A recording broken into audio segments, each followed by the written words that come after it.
Bây giờ để trên xin lễ để trên rồi cô dâu ra mình bên rồi đâu được đang hòn luôn rồi rồi họ cho mình cười con cái tươi lên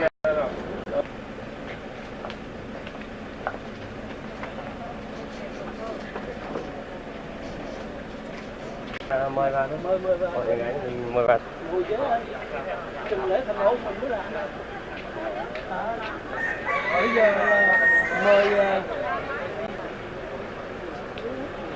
thôi một là ghế ngồi anh ơi đem ghế vào đây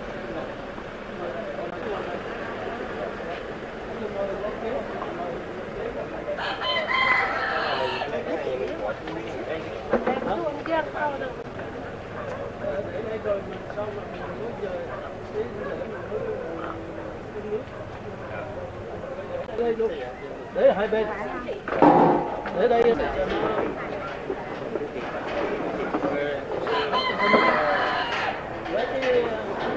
lấy micro với để đây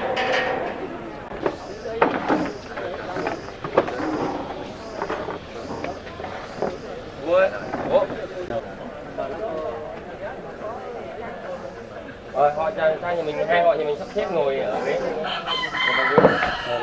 thì nó mai vào vào chỉ còn vào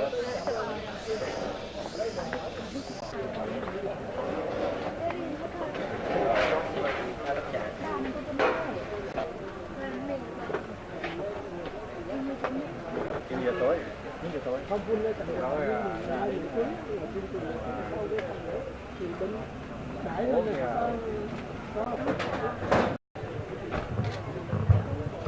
trong là theo là trong chất lên mới cắt lại nhiều bởi vì tôi quyết định bên cái nhà trai này ngồi nhà trai bên kia mời nhà trai mình ngồi bên kia trai mình sang bên đây cô dâu chưa từ mới ra từ mời cô dâu mới ra nhưng mà phải biết là chỗ nào rồi chút nữa mình chuẩn bị là như vậy chắc được nữa ra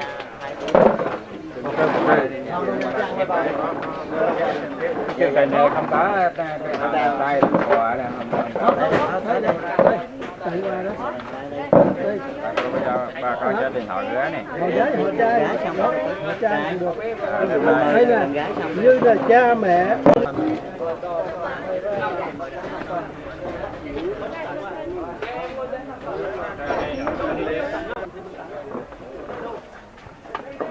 không có hả? Ngày mai hả? mai Rồi ngày mai là một sư Tiên sẽ lo cái chương trình đó không? cái này chắc họ đăng tay tặng sao mời họ gái tặng thôi. Tại vì ở đây bên trên nó bên nhà gái cũng bên nhà trai tặng còn lễ là coi như là lễ là không có tặng nữa. lễ không có tặng nữa lễ không có tặng tặng đó là người thanh là tặng quà quà cho hai để cho mai cái đó đây trên nhà thờ cho hai là thôi mà không nói thôi làm ở đây cô dâu thì cũng được dạ hai thì chương trình bây giờ là bên tôi như vậy là tay lại cho họ lên tay là tặng ở đây tặng bây giờ là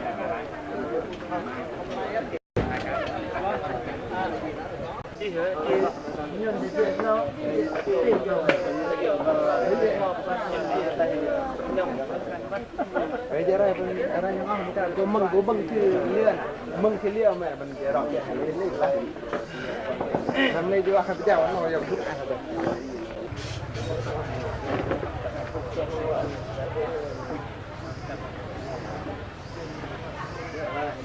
tôi xin trân trọng kính chào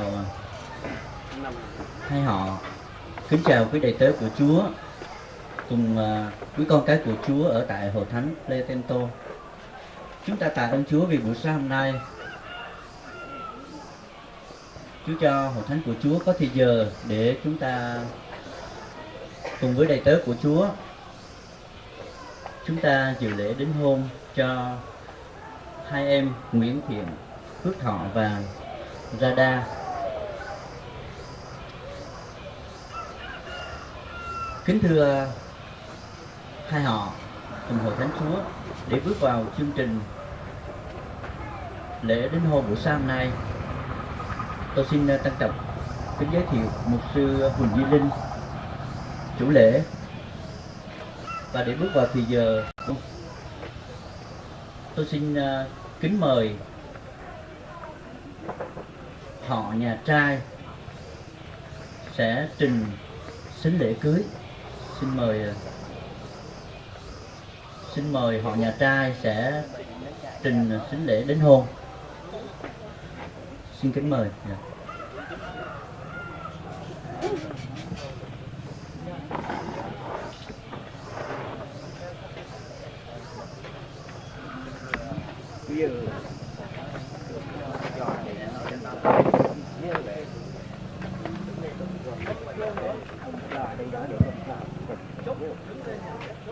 Tôi là anh trai của Thọ, đại diện cho nhà trai, quý mục sư cũng như họ nhà gái cho phép tôi được lễ hỏi.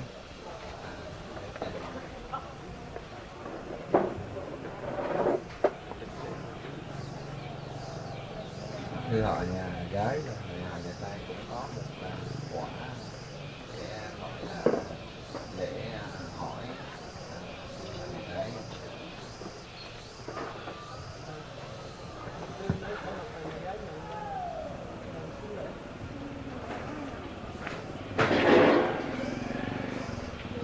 Được không?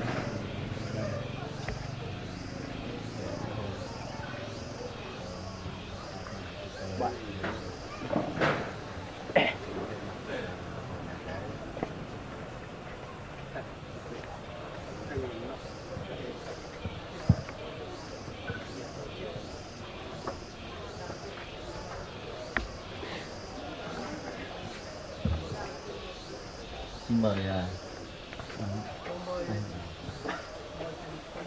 mời họ nhà gái trình diện cô dâu trước hai họ.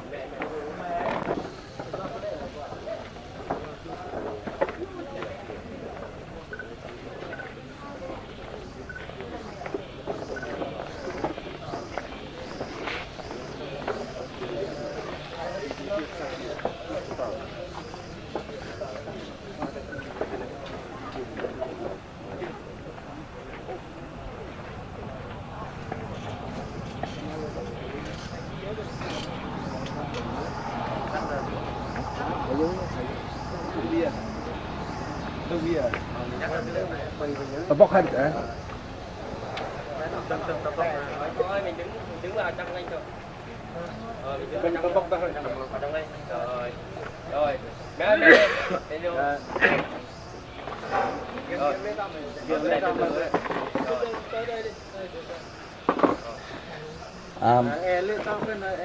Tôi xin trân trọng kính mời hai họ cùng hội thánh chúng ta đồng đứng lên.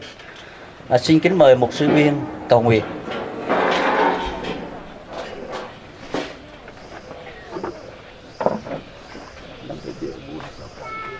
Kính lạy Cha, chúng con ở trên trời, và chúng con dâng lên lời tạ ơn Chúa đã ban cho chúng con có cái hồi ngồi ở với nhau trong buổi ngày hôm nay.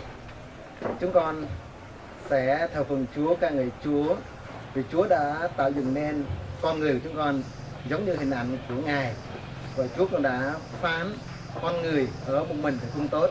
Chúa tạo nên một con người để giúp đỡ người đó, và Chúa đã thành lập hai người trở thành hôn nhân.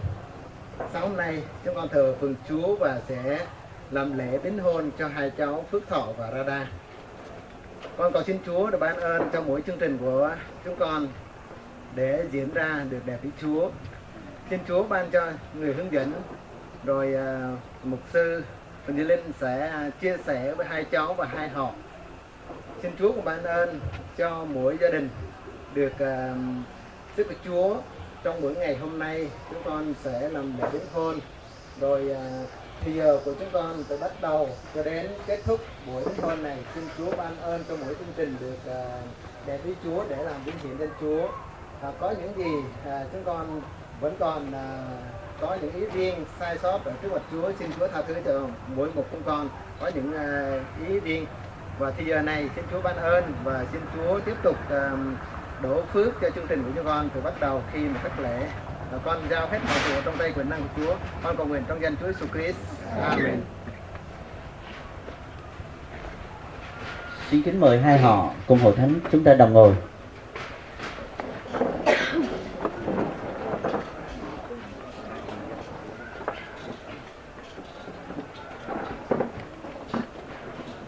Thì giờ này tôi xin trân trọng kính mời họ nhà trai đại diện giới thiệu. Xin mời họ nhà trai. Giới thiệu họ nhà trai. Không micro nữa đúng không? Một lần nữa tôi xin cảm ơn quý mục sư cũng như hai họ. Tôi là anh trai của chú rể. Tôi xin giới thiệu là ba của chú rể. Xin mời ba. Xin mời má của chú rể. Xin mời má đến.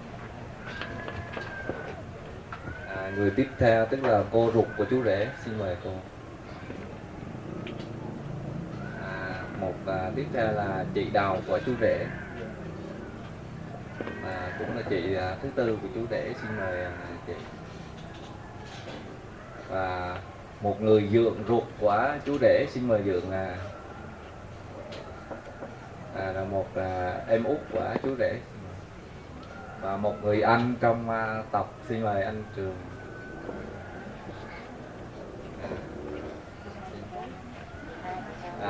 Rồi còn đây kế cạnh tôi rất là chị dâu của chú rể. Đặc biệt này.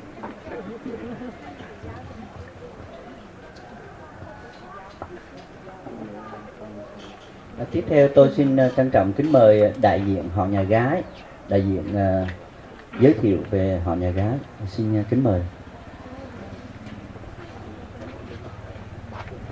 Không tới thì tôi xin phép đại diện về trai để giới thiệu nhà gái. Giới thiệu nhân vật chính trong gia đình. Đây là ba mẹ của cô dâu, đây là chị hai, còn đây là chị ba và tôi. Đây là em của cô dâu. Còn phía sau đây là bà con rất là nhiều. Có anh chị em, cô chú bác của cô dâu tập thể đây. Có gì chúng ta cùng nhau tâm sự phía sau. Xin hết. Buổi sáng hôm nay tôi xin kính mời cùng toàn thể hội thánh cùng hai họ chúng ta tôn vinh Chúa. Thánh ca số 513, thánh ca Bana là số 12, thánh ca phổ thông là 513 và thánh ca tiếng Bana là số 12.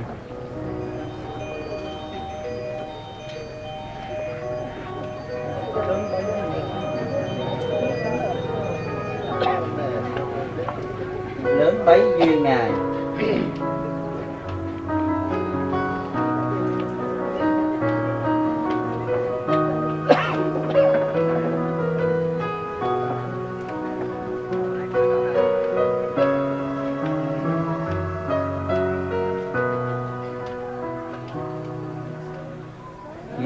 Bông cây đầy đại lăng thôn tơ đồ đắng đâu đi qua chim bằng miếng gió leo lên trên in bao giờ nồng in quê thân đứng xe tờ mình tham lam thế đàn vì tôn thế đi qua chim mà yêu nhớ ra trong tâm áo thật lành nghĩ thiên khi mà sẽ ta mà yêu nhớ ra trong tâm áo thật lành nghĩ trời đại bao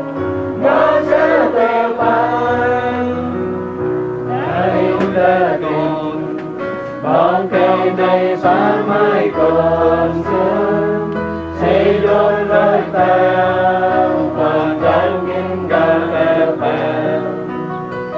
tôi lâu số lần nhân vì chiều tớ trong tạm xin tu ban tâm chiều và tớ đồng đời mình vợ ngồi in đôi thế tớ châu ở lá phật thầy lý chính đi lòng và sẽ tới mà vợ ngồi in đôi thế tớ châu ở lá phật thầy ý trời cây đó nó sẽ tờ phá.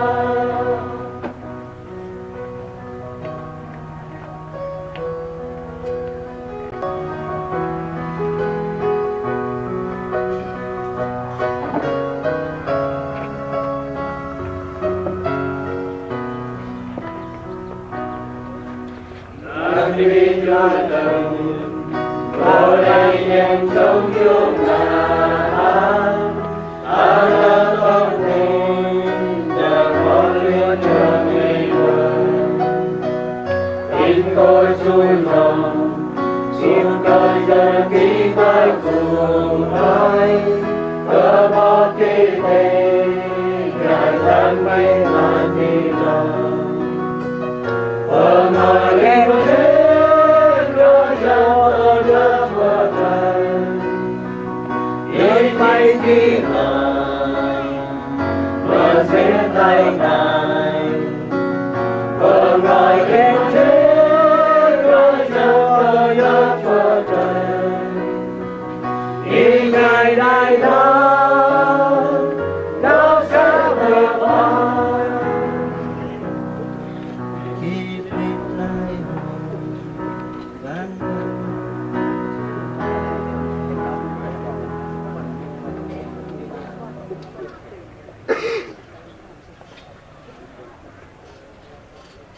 Thì giờ này tôi xin trân trọng kính mời một sư chủ lễ có lời Chúa cho đôi bạn hôn nhân thánh sạch. Đi.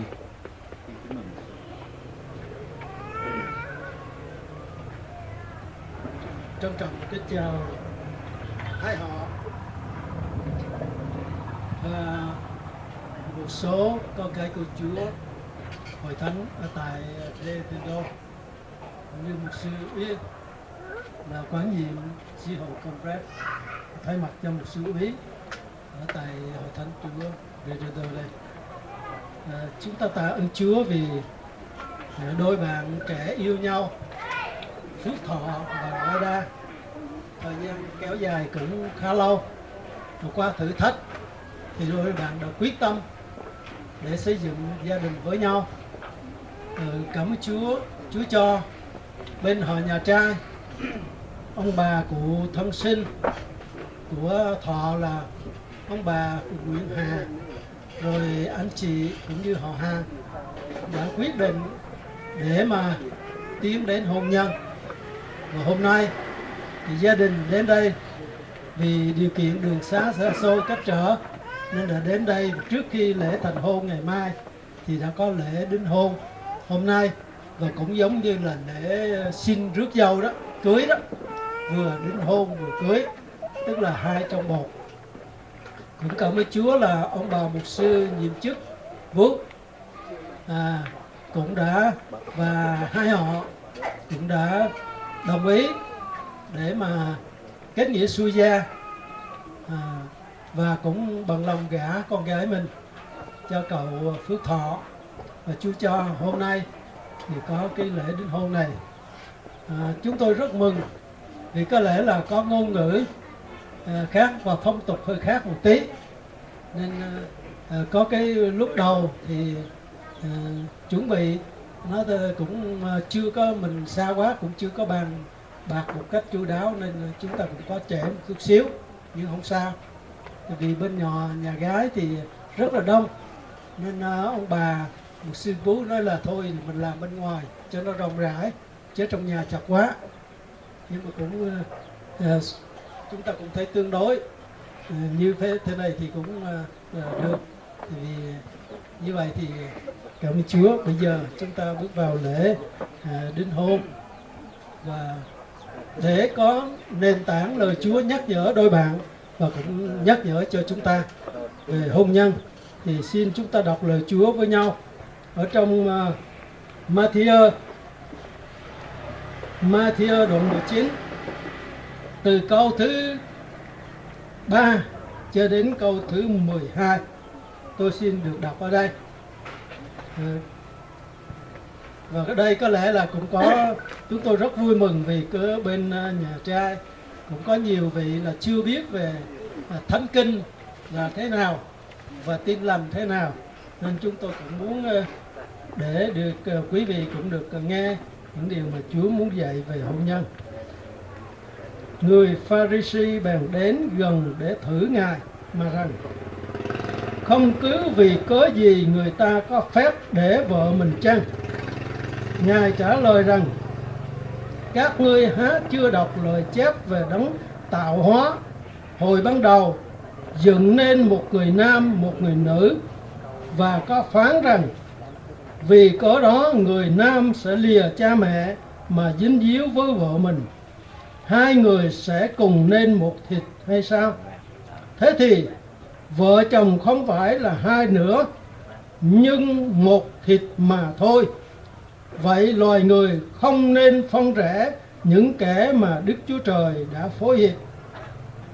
Họ lại hỏi Ngài rằng: vậy cớ sao Môi-se đã dạy lập tờ để đặng để vợ đi? Ngài phán rằng: vì có lòng các ngươi cứng cỏi nên Môi-se cho phép để vợ, nhưng lúc ban đầu không có như vậy đâu. Và ta phán cùng các ngươi, nếu ai để vợ mình mà không phải vì cớ ngoại tình và cưới vợ khác, thì người ấy phạm tội tà dâm. Và hễ ai cưới người bị đẻ thì phạm tội ngoại tình. Môn đồ thưa rằng, nếu phận người nam phải xử với vợ mình như vậy, thì thà không cưới vợ là hơn.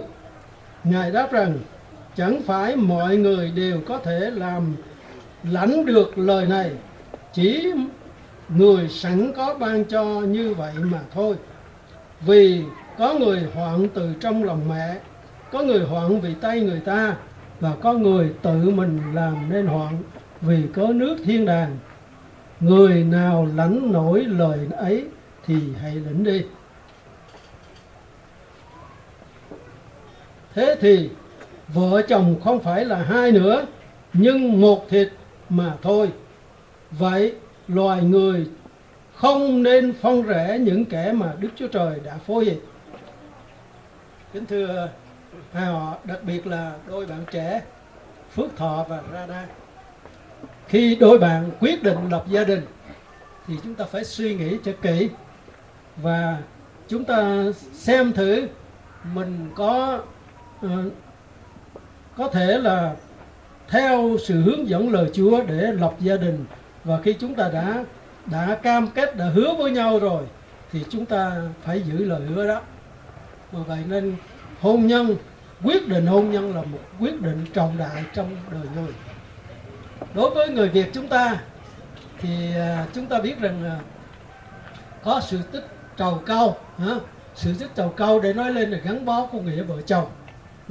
Thì chúng ta thấy là ba người, hai người nam một người nữ, hai anh em truyền thuyết của mình đó, thì yêu một người nữ, và người anh thì cưới người nữ đó, người em thì không được nên buồn quá, người em nó bỏ đi nhà đi, và đến thì hóa ra ngồi khóc ở bên dòng nước, và hóa ra cái hòn đá. Rồi người anh thương em, đi tìm em và cũng chết, và hóa ra gì? Cái câu. Rồi người vợ tìm chồng đến đó và chết, hóa ra cái dây trầu nó leo lên. Vì vậy mà tục ngữ là người Việt chúng ta là khi mà đám cưới gì thì dây trầu, lấy lá trầu câu rồi cái vôi là đá đó, và thấy quyền lại ăn trầu nó ra một cái chất màu đỏ, và người ta nói là đó là hôn nhân chung thủy. Vì yêu nên người ta sẵn sàng chung thủy về cái câu chuyện đó.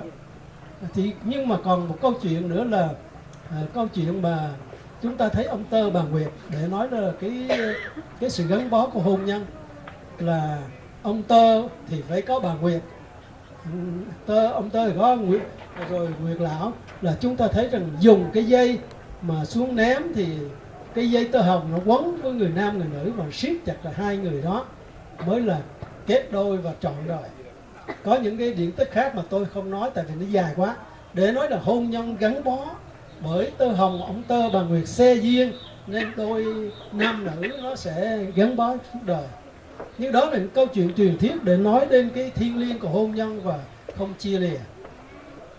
Nhưng mà chúng ta thấy giới trẻ Việt Nam ngày nay thì những cái truyền thuyết nó phát hiện nó cái chuyện đó không có. Nên á, là cái hôn nhân là chúng tôi yêu nhau rồi chúng tôi cưới nhau, không chúng tôi bỏ nhau. Và mình người Việt cũng có nói hôn nhân như là vợ chồng như cái áo mặc vào cởi ra, nó sai đi. Rồi tại vì mình mặc vào không thích mình cởi ra, nên cái hôn nhân nó không bền vững. Và vì vậy là nó khác. Thế là dựa truyền thuyết thì chúng ta thấy nó như vậy. Rồi nó nhiều cái vấn đề khiến người ta không xem trọng hôn nhân. Về cái nho giáo chúng ta thì nói sao? Trai thì 5 thê 7 thiếp, mà gái chính chuyên thì có một chồng. Nó vô lý hết sức. Người nữ mà bây giờ là chính chuyên chỉ một chồng, còn đàn ông thì 5 thê 7 thiếp cũng được. Sai. Rồi nho giáo cũng nói sao? Người nữ đó là tại gia thì tòng phụ, xuất giá thì tòng phu, mà phu tử thì tòng tử. Mấy ông bà chúng ta già xưa hiểu tiếng chữ nho thì hiểu. Tại gia là tại nhà, tòng phụ là phải phục tùng cha mẹ, cha. Rồi xuất giá là gì? Đi cưới chồng phải là tòng phu là phụ thuộc vào người chồng. Xuất giá tòng phu. Rồi khi mà phu tử tức là chồng chết rồi, tòng tử thì phải theo con, phải phục theo con. Như vậy người phụ nữ không có cái gì hết. Nên do đó nó trói buộc cái người phụ nữ là giống như là chỉ có là những cái gì mà nô lệ thôi, nó không có, phải không? Rồi chúng ta cũng có cái người Việt chúng ta với những người Tàu cũng nói là trọng nam khinh nữ, là thập nhất nam thì viết hữu, mà thập nữ thì viết vô. Một người nam thì coi như có, mà 10 người nữ là coi như không có. Bởi vậy cứ tìm con trai đó, mà con người thì người nam người nữ thì cũng giá trị. Nếu không có người nữ làm sao để con, phải không? Nên chúng ta mà cái người mẹ thì mang con là con mang nặng để đâu 9 tháng 10 ngày thì truyền sự sống cho con, thì người mẹ cũng ảnh hưởng rất nhiều với con chứ, nhưng mà không có gì hết. Nên chúng ta thấy điều đó tại vì sao? Vậy chúng ta không căn cứ trên điều nào để biết cuộc sống của mình. Nhưng trái lại đó, Kinh Thánh nói đó, khi mà Đức Chúa Trời tạo dựng con người chúng ta thì Ngài hướng dẫn cho con người chúng ta biết sống, biết làm, biết như thế nào. Nên khi Ngài tạo dựng con người thì Ngài thiết lập hôn nhân, thì Ngài để cho con người chúng ta quyển sách là Thánh Kinh để hướng dẫn chúng ta biết làm sao đúng. Cũng giống như bây giờ chúng ta mua những cái sản phẩm người ta sản xuất lên, ví dụ cái bất cứ cái gì người ta cũng có. Thuốc cũng vậy, có về cái tờ là hướng dẫn, cái phục vụ không? Phục vụ tức là hướng dẫn cho là công thức là đề cái này là nó công dụng nó thế nào, nó chế biến thế nào, thời gian sử dụng như thế nào và sử dụng sao nó hợp lý. Mà nếu không có cái tờ hướng dẫn sử dụng á, chúng ta không dám sử dụng, không? Đi bác sĩ khám, bác sĩ cũng cho thuốc và hướng dẫn sử dụng. Chúng ta phải sử dụng đúng như vậy thì nó mới đạt cái kết quả. Còn nếu chúng ta sử dụng sai là nguy hiểm. Vì vậy mà con người chúng ta tại vì không biết ông trời và không hiểu nên là cứ nghĩ là mình suy nghĩ, mình không biết là mình suy nghĩ ra những cái điều đó để mình làm. Và rồi xưa bày nay trước nói là trai là sinh ra lớn lên phải có vợ, con gái lớn lên phải có chồng, rồi có chồng mục đích là sinh con để cháu để nối dõi thôi, không? Nhưng mà Kinh Thánh cho chúng ta một nguyên tắc, đó là Kinh Thánh lời Chúa nói cho chúng ta. Và khi Đức Chúa Trời dựng nên con người thì Ngài dựng nên người nam. Rồi nếu người nam thì một mình sống không được, cô đơn, Chúa dựng nên người nữ để giúp đỡ người nam hoàn tất cái công việc của mình. Bởi vậy người nữ là người gọi là giúp đỡ người nam. Và người nữ được dựng giống như người nam mà chỉ khác nhau là phái tính thôi. Nên người nam, người chồng có người vợ giúp đỡ nhau là để hoàn tất công việc. Như vậy cái người giúp đỡ là người mình mang ơn chứ phải không? Cái người nữ không có người vợ làm sao đẻ con? Mà nếu đẻ con là đẻ con cho cả cái người nam người nữ và nuôi lên thì chúng ta phải biết ơn và gắn bó. Vì vậy Đức Chúa Trời nói người nam với người cái mầu nhiệm trong Chúa là Chúa tạo dựng nên, rồi Chúa tạo dựng người nữ và kết hợp hai người trở nên một thịt. Hai trở nên một. Nó một sự mầu nhiệm. Chứ không phải đơn giản là người nam riêng, người nữ riêng. Hai người trở nên mầu nhiệm, hai người trở nên một. Nên toán học cũng không có thể chứng minh được. Toán học nói là 1 cộng 1 là 2. Nhưng mà trong Chúa một là một. Nó không tách rời được. Bởi vậy cái đứa con đó sinh ra nó mang lấy cái dòng máu của người cha người mẹ, không thể tách rời được. Mà đứa con không tách rời được, nếu mình mà chia lìa là đứa con giống mình xé ra làm đôi. Vì vậy mà không được. Nên Đức Chúa Trời thiết lập hôn nhân. Và Chúa nói hôn nhân là thanh sạch và thiêng liêng. Nó là gắn bó suốt cả cuộc đời mầu nhiệm ở trên cõi đời này. Và khi sinh con cái nó mang dòng máu cả hai. Và con người không phải là chỉ là sinh vật có thể xác mà có tâm linh thiêng liêng nữa. Nên con người là có linh hồn, là bất tử. Nên người chồng người vợ khi kết hợp gia đình trở nên một và trở nên một cái gì nó đời đời. Quý vị chưa tin Chúa nghĩ là mình sống, mình sinh ra và lớn lên lập gia đình thì chúc mừng là 100 năm hạnh phúc. 100 năm là tính mới sinh đó. Chứ còn 20 tuổi trở lên mới lập gia đình thì chúng ta có 80 năm là cùng. Như vậy 80 năm hạnh phúc rồi qua đi phải không? Không. Cả hai vợ chồng Chúa nói rằng con người bất tử và Chúa cho con người chúng ta khi chết rồi đó sống lại và hai vợ chồng sống đời đời. Và đứa con là nó cũng có cái linh hồn bất tử sẽ sống đời đời. Cha mẹ con cái là Chúa tạo dựng để cho sống trong cõi đời đời là thiên đàng. Nước trời chứ không phải 100 năm đâu, sai. Không phải 100 năm. Chúng ta cứ nghĩ 100 năm trên đất là hết không. Nên Chúa nói hai người trở nên một thịt và hôn nhân không thể phân rẽ. Chúa nói rồi ha. Thế thì vợ chồng không phải là hai nữa nhưng là một thịt mà thôi. Thì một thịt thì nếu hai vợ chồng mà ly dị thì sao? Mình trẻ làm đôi được không? Nó sẽ đau đớn lắm. Hả? Đứa con trẻ làm đôi được không? Không đau đớn. Nhưng mà người ta cứ nghĩ là vợ chồng như cái áo mặc vào cởi ra nên tôi cởi ra không có. Cái đó là cái sai. Và Chúa nói rằng hai trở nên một thịt. Và Chúa nói loài người không nên phân rẽ những kẻ mà Đức Chúa Trời phối hợp. Hôn nhân là gồm có người nam người nữ.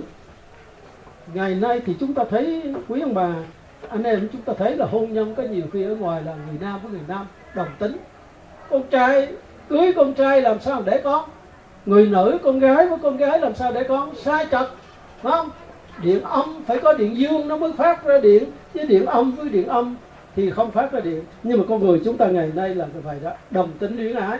Nó sai tại vì sao? Tội lỗi nó khiến cho người chúng ta sai, không? Nên người nam người nữ kết hợp trở nên một thịt, nó hoàn hảo, có nam có nữ.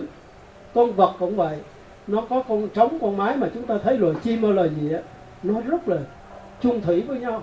Nó không có lễ thành hôn nhưng mà nó chung thủy với nhau. Con người chúng ta Chúa tạo dựng đầu tiên chung thủy và Chúa nói không được phân rẽ.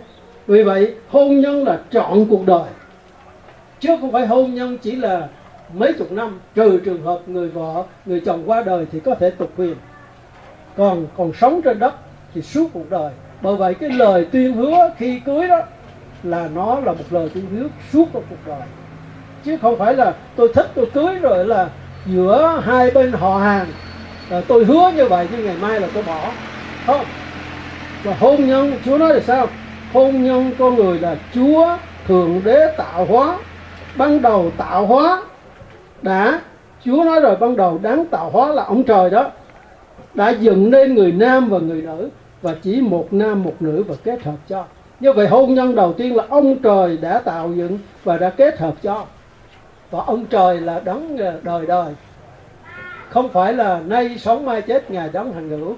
Nên con người chúng ta, cái gì chúng ta nói thì ông trời đều nghe. Mà người Việt chúng ta cũng biết là coi như cái gì thưa mà lòng, tức là thiên võng khôi khôi sơ nhi bất lậu, là lưới trời lồng lộng thưa mà không lộng. Cái gì mà chúng ta nói ông trời cũng nghe. Nên mình người Việt mình có gọi là câu chuyện ông Táo đó. Ông Táo giữ bếp rồi là ông về ông chầu trời, ông tâu cho ông trời biết cái gì mà nói ở đâu là ông về ông trâu lại, chứ không phải là hết. Nên chúng ta cái niềm tin mà dân gian người Việt chúng ta cũng có một cái là ông trời, thờ trời, kính thiên, thuận thiên, cái gì cũng thiên hết. Và ông thiên, ông trời đó là chúng tôi gọi là Chúa, là Đức Chúa Trời. Và Chúa tạo dựng, Chúa ban cho và Chúa thiết lập hôn nhân gia đình. Nên người vợ người chồng lạ lắm, người dân khác họ lại thương nhau, là gắn bó hơn, phải không? Là sẵn sàng bỏ cha mẹ để đi ở với nhau. Cái mầu nhiệm đó, phải không? Không có ruột thịt, không có máu mủ, xa lạ mà yêu nhau là sẵn sàng gắn bó. Đó mầu nhiệm, phải không? Mình nói là cùng cái dòng máu thì thương nhau, nhưng không, chúng ta thấy lạ lùng, phải không? Người vợ người chồng đó có cùng dòng máu hay không đâu, yêu nhau là gắn bó với nhau. Ở đây tôi nghĩ là quý cụ chúng ta là ví dụ ông bà cụ Hà thì cũng biết điều đó rồi. Và tất cả chúng ta những người có gia đình chúng ta kinh nghiệm điều đó. Chỉ có hai bạn này bây giờ chưa thôi, phải không? Gắn bó lạ lùng, mình ở nơi xa xôi khác họ, không máu mủ gì hết, mà người nam là thương người nữ, gắn bó sống với nhau. Đấy là cái điều mầu nhiệm. Và ông trời ông cho mình, và ông kết hợp cho mình những gì mà chúng ta hứa với nhau, ông trời ông nghe. Và hai bạn này sẽ có cái hứa, và lời hứa đó trước sự chứng kiến của Chúa Đức Chúa Trời, trước chứng kiến của hai họ và của Hội Thánh nữa. Nên cái lời hứa đó chúng ta quên là không được. Tại vì khi chúng ta đã bỏ, quên lời hứa không giữ là chúng ta phạm tội với trời rồi. Mà nói là hoặc tội ư thiên vô sở đảo giả, mắc tội với trời là không cầu ai được, hả? Rõ ràng Khổng Tử nói hoặc tội ư thiên vô sở đảo giả, mắc tội với trời là không cầu ai được, mà mắc tội với ông trời là ông trời ông xử, phải không? Ông trời có mắc. Rồi mắc tội với ai nữa? Với hai họ. Tại vì cha mẹ mình đến đã kết hợp với nhau, bây giờ mình không giữ lửa, mình hứa rồi, mai mốt mình nói gì mình khinh, mình xem thường cha mẹ mình, không? Xem thường ông trời, xem thường cha mẹ, rồi xem thường Hội Thánh, những người chứng kiến chúc mừng mình nữa. Như vậy mình không giữ cái lời hứa, làm sao mà mình gọi là mình ấy được. Nên cái gì mình hứa là mình phải giữ. Nên Đức Chúa Trời không cho phép ly dị. Vì Chúa nói rồi, trước mặt Đức Trời vô cùng quan trọng, chỉ có một điều Chúa cho ly dị. Chúa nói nè, trường hợp chỉ ly dị là vì có bị ngoại tình. Chúa nói rồi, khi mà phạm tội ngoại tình, người chồng, người vợ phạm tội thì có quyền để thôi, còn không được phép để. Ngài nói rằng vì có lòng ngươi cứng cỏi nữa, là nếu ai để vợ mình không phải vì vợ ngoại tình. Khi ngoại tình tức là đã bội lời hứa rồi, không? Người chồng đã bội đi ngoại tình cái người khác là đã bội lời hứa rồi, đã phạm tội rồi, thì người vợ có thể chấm dứt cái lời đó, người chồng có thể chấm dứt cái đó, là Chúa nói, mà đó phạm tội. Nhưng mà khi mà như tội như vậy rồi thì Chúa nói sao? Phạm tội rồi mà để vợ thì cái đó là phạm tội tà dâm. Nói rồi, nếu ai để vợ mình không phải vì có ngoại tình và cưới vợ khác thì người ấy là tội tà dâm. Đa số là khi chúng ta để vợ thì chúng ta cưới người khác, thì đối với chúng ta là không nói có tội, mà Chúa nói đó là phạm tội tà dâm. Tà là sai. Nếu mà chúng ta ly dị vợ, không cưới vợ khác thì nói, nhưng mà thường là vậy, thì Chúa nói phạm tội. Đối với chúng ta nói không có tội, nhưng đối với Chúa đó có tội rồi. Rồi đối với người vợ mà ai cưới người vừa bị để là phạm tội ngoại tình. Người nam để vợ, người nữ để vợ cũng dính đến cái phạm tội ngoại tình. Còn mình nói không, tôi thích nữa, tôi cưới người khác là phạm tội, mà phạm tội với Chúa. Nên do đó Chúa nó không cho phép. Chỉ có nghĩa là ngoại tình là bội lời giao ước thì được phép thôi, còn bất cứ cái lý do khác không được. Nên chúng ta hiểu như vậy. Mà chúng ta là người đã kết hợp rồi, thì ngày mai tôi nói ví dụ như ông bà một sư Phú, ông bà Hà mà đã đồng ý cho con trai con gái mình cưới rồi, bữa sau nó có cái gì Phật ý mình không thể nói là thôi mày bỏ nó đi, không được. Cái đó không được.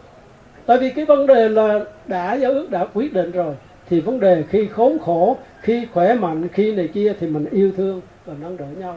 chứ không phải vì có Phật ý mình là biểu bỏ. Sai. Chỉ có phạm tội tà dâm ngoại tình là đã bội ước, thì Đức Chúa Trời nói cái đó là tại vì đã hủy cái giao ước rồi thì cho phép. Nên do đó chúng ta thấy rằng Đức Chúa Trời không thể chấp nhận. Và Kinh Thánh nói sao? Đức Chúa Trời sẽ đoán phạt kẻ phạm tội tà dâm và ngoại tình. Mọi người phải kính trọng sự hôn nhân. Hôn nhân là một cái phải kính trọng. Bây giờ là nam nữ nó không cần. Nhiều khi nó ăn cơm trước cảng nó biểu cha mẹ đi cưới. Nó xem thường hôn nhân, bữa sau là nó đi nữa nó gặp người khác nó cũng làm đám cưới nữa. Hôn nhân đâu phải vậy, phải kính trọng hôn nhân, tôn trọng. Chúa nói rằng Ngài sẽ đoán phạt kẻ phạm tội. Đức Chúa Trời phạt đó. Chứ không phải chúng ta phạt đâu. Cha mẹ thì cũng già yếu ở xa con, rồi người khác đâu có trách nhiệm trên mình. Nhưng mà Đức Chúa Trời phạt. Kinh Thánh nói rõ ràng. Chúa nói rằng mọi người phải chết một lần rồi sự đón xét, đứng trước mặt Đức Trời đón xét. Ngày nay có nhiều người ta phạm tội, người ta tự tử chết, luật pháp không xử được. Nhưng mà khi tự tử là đối diện với ông trời. Nên do đó cái nguy hiểm lắm. Chứ không phải bởi vậy người ta nói là Đức Chúa Trời sẽ đoán phạt. Để trọng mà hôn nhân là cái lời hứa chúng ta tuyên hứa chúng ta phải giữ. Chứ không phải hứa cho nó qua chuyện, thích hứa qua chuyện. Chúng ta thấy cái trường hợp này nhiều lắm. Một người đi phạm cái gì đó, ví dụ ăn cắp, ăn trộm, bị người ta bắt, cái năn nỉ khóc lóc, tôi hứa ngày mai tôi hết. Nhưng mai anh cũng tiếp tục như vậy. Không, anh cứ làm như vậy, có được không? Không, nếu anh lỡ rồi thì ngày mai anh từ bỏ. Còn anh tiếp tục như vậy, anh hứa như vậy là không phải. Mà hứa thì phải giữ. Nên Kinh Thánh nói rõ ràng. Tôi xin đọc lời của Chúa ở trong Truyền Đạo đoạn 5 câu 6. Kinh Thánh nói thế này. Bởi vậy đối bạn á phải suy nghĩ cho kỹ nha. Chứ còn đừng nói là tôi làm lễ, tôi thương nhau tôi làm lễ cưới để cho cha mẹ hai bên đồng ý vui vẻ, rồi sau này là thôi. Mà Kinh Thánh nói là thế này. Đừng cho miệng ngươi làm cho xác thịt ngươi mình phạm tội, và chớ nói trước mặt sứ giả của Đức Chúa Trời rằng ấy là làm lỗi. Sao làm cho Đức Chúa Trời nổi giận vì lời nói ngươi, và Ngài làm hư công việc của tay ngươi. Vì sao? Vì Chúa nói này, ta tức là cái lời mà mình không hứa đó, thà đừng không hứa hơn là không hứa mà lại không giữ lời, không trả. Vì Đức Chúa Trời không hứa sự gì, khi ngươi đã không hứa sự gì với Đức Chúa Trời, chớ chậm mà hoàn nguyện, vì Ngài chẳng vui thích kẻ dại, vậy khá trả điều ngươi đã hứa nguyện. Những lời mà chúng ta nói với Chúa, đừng có nghĩ tôi quên tôi bỏ không. Chúa nói là đừng để ngươi nói mà lầm lỗi đó, và Đức Chúa Trời sẽ gì? Làm cho ngươi bị Chúa là Chúa giận. Nên á, những người không tin Chúa nói ồ thì mình nói đại trước bàn thờ ông bà hay cha mẹ rồi, chứ mai mốt mình đi ai biết đâu. Nhưng không, Đức Chúa Trời không chịu khinh dễ đâu. Nên chúng ta hứa với Ngài là phải giữ lời hứa. Nên đôi bạn phải quyết định rõ ràng. Và bây giờ nếu mình đã hứa với Chúa thì chúng ta phải giữ. Chúng ta phải chung thủy trọn đời thì mình phải trọn đời. Đó là điều quan trọng. Nên cái lễ đính hôn, lễ cưới không phải một nghi thức để cho đẹp lòng người ta, để cho nó qua cho xong. Nhưng đó là một điều quan trọng. Vì chúng ta hứa trước mặt Đức Chúa Trời Ba Ngôi, trước mặt hai họ, trước mặt hội thánh là điều quan trọng. Để những người đó có thể giúp đỡ Chúa, chúc phước cho chúng ta, và hai họ giúp đỡ chúng ta, hội thánh có giúp đỡ để chúng ta có một gia đình phước hạnh lớn lên trong Chúa. Nên hôm nay trước cái lễ đính hôn và ngày mai là lễ thành hôn cho đôi bạn, tôi có lời Chúa nhắc cho đôi bạn. Và xin quý ông bà cụ và cha mẹ cũng tất cả chúng ta biết rằng chúng ta cứ yên tâm, vì hôn nhân trước mặt Chúa là thánh sạch, là thiêng liêng. Và những gì hôn nhân của con gái chúng ta phải là gắn bó suốt cuộc đời trên đất, và nó bước vào cõi đời đời để ở với Chúa. Con cháu chúng ta sẽ là một dòng dõi mà Chúa sẽ ban phước, chứ không phải chỉ mấy chục năm trên đất thôi đâu. Chúng ta là những người sẽ qua đây, mà đôi bạn trẻ lớn lên trở thành một gia đình phước hạnh, khi nó đã có một sự đính ước hứa nguyện trước mặt Chúa và giữ lời hứa nguyện Đức Chúa Trời, và sẽ đẹp lòng trước đính ước mà Chúa đính ước quan, chứ không phải chỉ chúng ta đâu. Và chúng ta chỉ có trách nhiệm là giúp để thực hiện những cái điều các con cháu chúng ta thực hiện những điều hứa để Đức Chúa Trời ban phước. Và tôi cũng tin chắc rằng ông bà và anh Thái, anh chị và những người khác như anh Nguyễn Quỳnh Sang, rồi bên mục sư nhiệm chức Cúc và hội thánh cũng như tất cả chúng tôi cũng sẽ cố gắng cầu nguyện và giúp cho đôi bạn, để nó khi mà có gia đình nó sẽ thấy Thảo một người sống tốt đẹp, người chồng người vợ rất là tốt Chúa và trong một gia đình phước hạnh.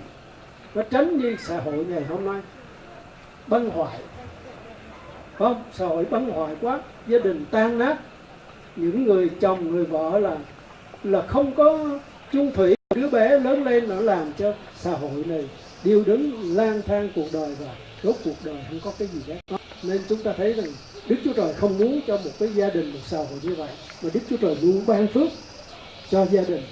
Chúa ở với và Chúa dẫn dắt gia đình.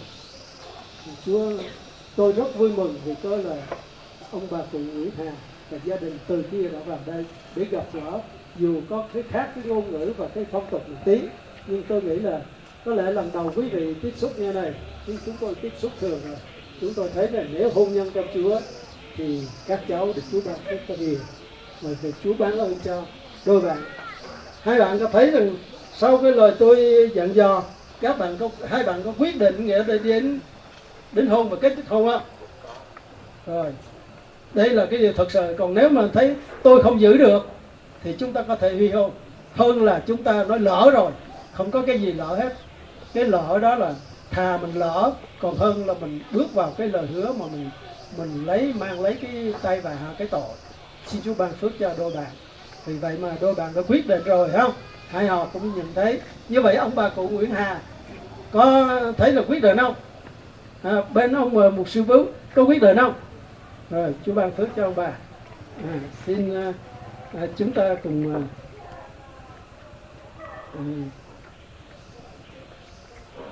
chuẩn bị để chứng kiến để cái lễ đính hôn của đôi bạn. Dạ. Bây giờ thì về nghi thức đính hôn, tôi sẽ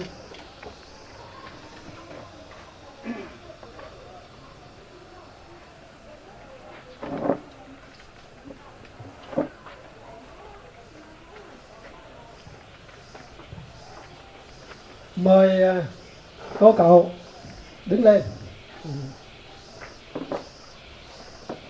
Qua cái sự nhắc nhở của lời Chúa, bây giờ trước sự hiện diện của Chúa, Đức Chúa Trời Ba Ngôi, cùng sự chứng kiến của hai họ và hội thánh, cậu Nguyễn Thiên Phước Thọ và cô Rada có quyết định giữ trọn lời hứa và mình sẽ tiến hành lễ thành hôn theo sự hướng dẫn của Chúa và sắp đặt của gia đình vào ngày mai không? Xin Chúa ban phước cho đôi bạn. Xin mời cha mẹ của cô dâu và mời đại diện bên chú rể bên nam. Dạ. Mời ông bà hay là anh chị cha. Dạ. Mời hai người. Dạ, đứng lên.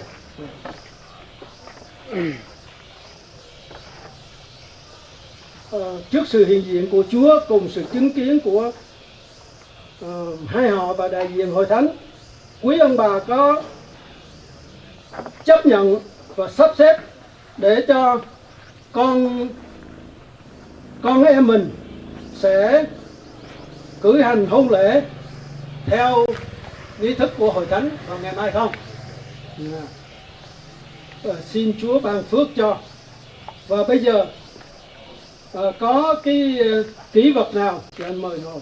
Kỷ vật nào bên họ nhà trai muốn tặng cho cô dâu hứa không? Dạ, xin mời. Dạ. Có thể đeo hoa tai hay cái gì đó. Còn nhẫn thì ngày mai. Dạ. Xin mời đại diện cho bên nhà cha.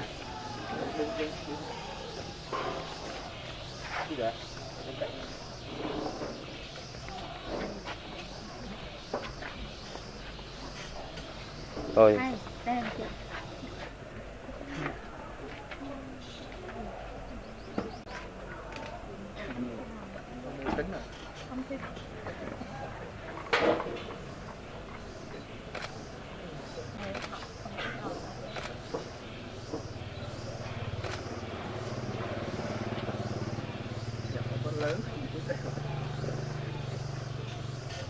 Từ đây cô dâu ơi, từ đây.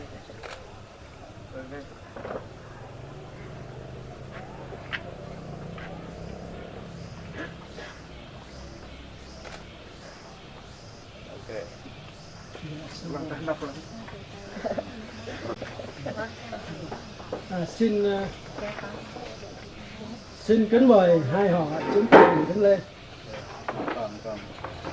Còn hả? Không còn, dạ, dạ. Còn hả?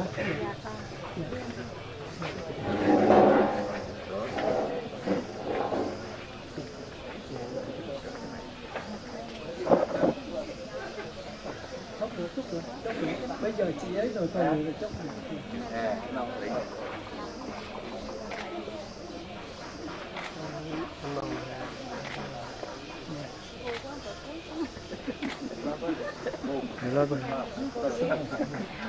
Xin mời hai họ chúng ta cùng đứng lên.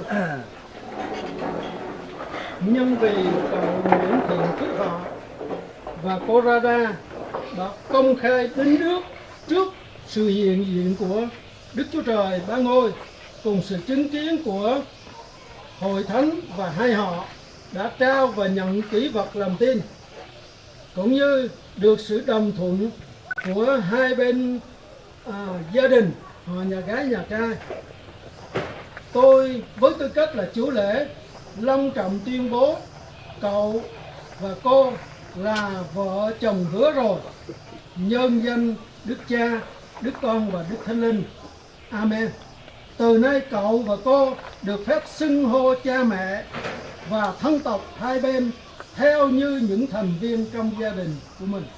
Cầu xin Chúa giúp đỡ cậu và cô ý thức giữ gìn sự thanh khiết, hầu cho lễ thành hôn sắp đến của cậu cô được Chúa ban phước, và đời sống gia đình cậu cô thật được hạnh phước, vinh hiển dành Chúa. Bây giờ xin hiệp chung với tôi để cầu nguyện. Chúng con chúc tạ ơn Cha vì trong thời giờ phước hạnh này, dưới sự hiện diện của Ngài, sự chứng kiến của hai họ và Hội Thánh, đôi bạn Nguyễn Thiện Phước Thọ và Radha cũng như hai bên gia đình đã đồng kết nghĩa xuôi gia với nhau và đã có lễ đính hôn hôm nay. Chúng con tạ ơn Ngài vì quyết định của đôi bạn trước mặt Chúa và Hội Thánh cùng hai họ.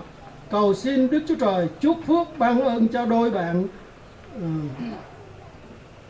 rể hứa và vợ hứa này, và chúc phước cho gia đình nhà trai nhà gái được đầy ơn Chúa, để chúng con cũng sẽ tiến hành lễ thành hôn cho đôi bạn vào ngày mai được vinh hiển danh Chúa. Cầu xin ban ơn thêm sức cho hai họ trong những ngày khi chờ đợi lễ thành hôn này.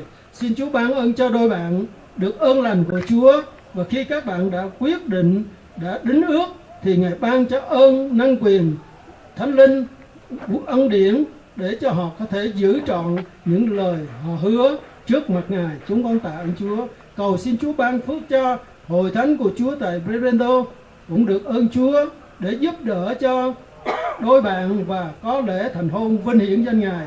Xin cho chúng con hai họ và hết thảy cũng sẽ cùng nhau giúp đỡ đôi bạn trong hôn lễ này, làm vinh hiển danh Chúa và đem lại sự gây dựng cho tất cả chúng con, và đặc biệt là phước hạnh cho đôi bạn mới trở thành gia đình mới ở trong Chúa vào ngày mai. Chúng con tạ ơn Ngài. Cảm ơn Chúa vì mọi sự Chúa ban cho chúng con đã diễn ra trong ơn lành của Chúa. Chúng con thành kính cầu nguyện nhân danh Đức Chúa Giêsu Christ. Amen. Kính mời hai họ an tọa.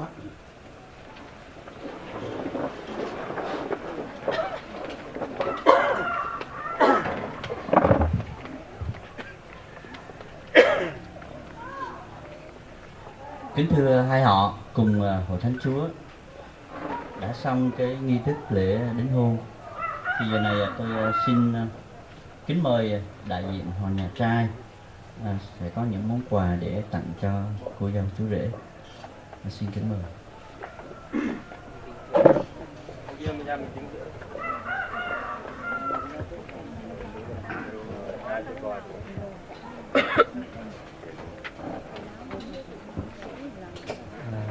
Tôi đại diện cho nhà trai và xin giới thiệu là má đó là mẹ của chú rể sẽ có món quà.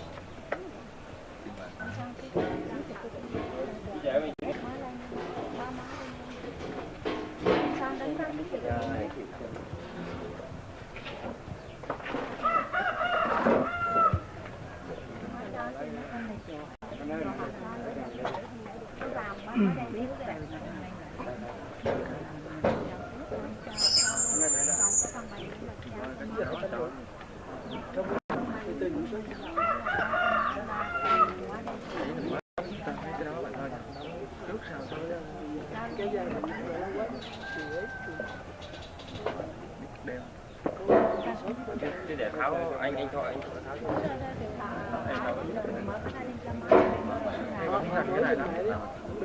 mở ra được mở ra cho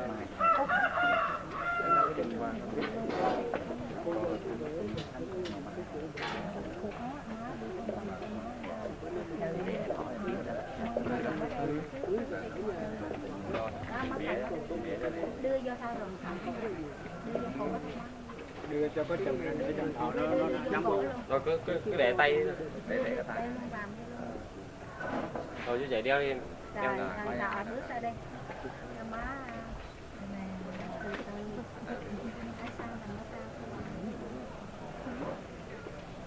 mình đặt tay lấy mẹ mẹ mình má đặt tay vô chỗ đây để đặt tay lấy đặt hai tay luôn mẹ như kiểu mình đang nắp ấy mình đeo đặt hai cái tay lên rồi đúng rồi cô dâu cười tươi lên nào chú rể đứng qua chú rể ơi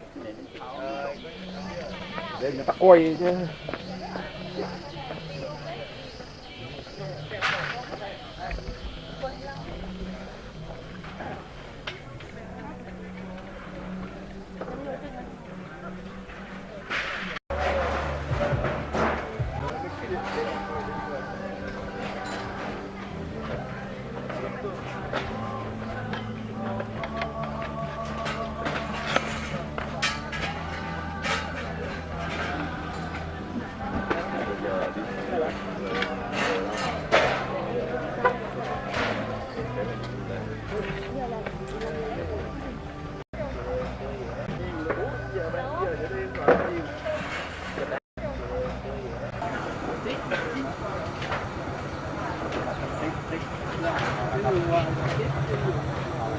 còn cái đường trực tiếp nhà quanh nó phải biết cho nó chỉ đường chủ nhà ai mà quên không thôi ngồi chủ nhà ốc chủ nhà chết thì nó phải như mình phải tiếp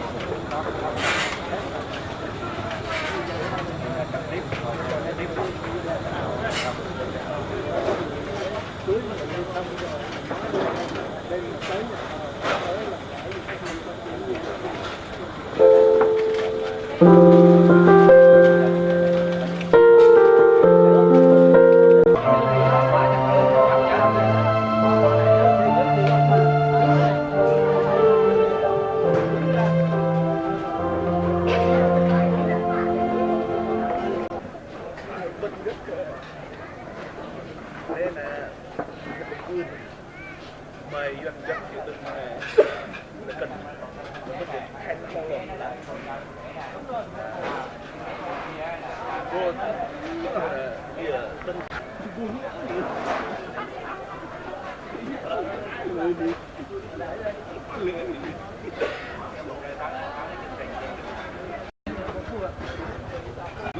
Bần darong tàu vũ kan đây mà vi văn na hoặc bần vòng mút ngôi hệ đại âu bần cung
nào trước hết là cảm tạ Chúa buổi lễ thành hôn được bắt đầu.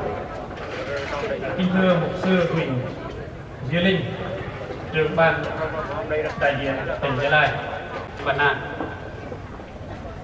Nói kinh ra bắt tập tự trọng mà phần cung quốc gọi đề cho nào. Vậy phần hai mét lết trong làm tự trọng bằng phần đề quốc gọi đề nào. Một ngày bà con làm cho nào để mục sư Huỳnh Duy Linh thon rồi bọc đề mục sư Uyên về lăng giờ chụp sượt liên mất làm giờ cùng nào mình đi bài cái dạng bọc đề lại đi đăng bên bài số dịch bàn cao khan bây giờ cùng mục sư Uyên đi vang năm của cô trung tâm làm cùng đến đôi đọc nửa bọc đây làm episode chào đâm được tròn ba dịch muôn được tròn kia dịch kia lưới thon nửa bọc đây là một sự uyên để đi được tròn về cò cằn trung tâm làm cùng đến đôi mất làm từ tròn con giao đầu sư Huỳnh Duy Linh nó để tamam cắt ăn quân hiếu để tăng vua để mét là cái mét mình tăng tamam mà đây nửa bên đây cái các lạt nam để ngày tăng được đi cái làm ở đây diện họ nhận trai lên lời cảm ơn nó vẫn nó nằm mình tôi chờ cùng cao khan trước cái dạng phò cái mỹ đằng mình đi hallelujah cao khan cả cùng hiếu cái sư Huỳnh Duy Linh vẫn mất làm tự do cùng nó kịch vẫn quay bài nhật bản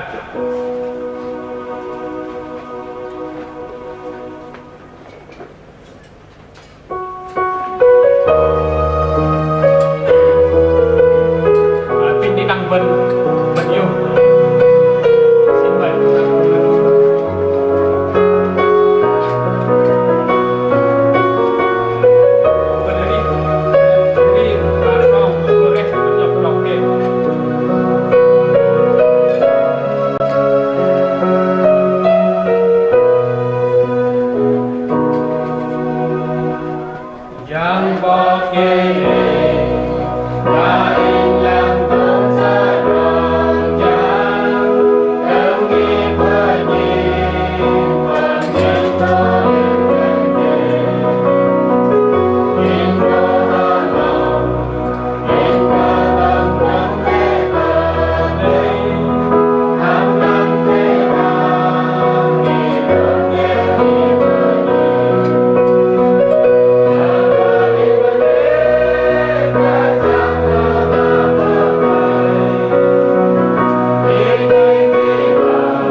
ពីមគ្រូវិញប្រាក់ថាពិតទៀត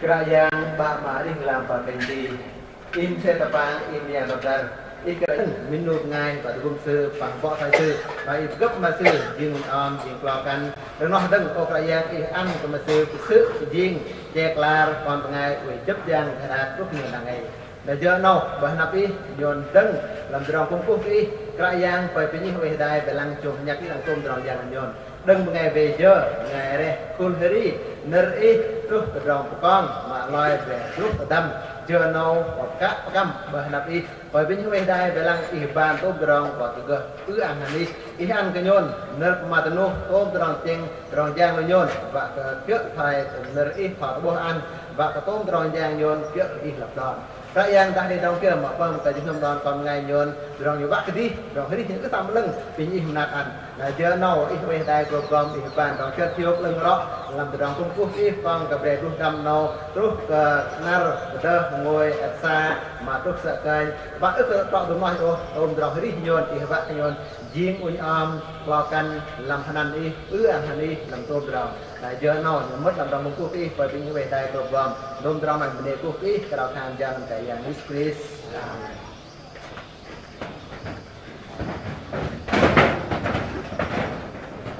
xin mời học thánh ngồi.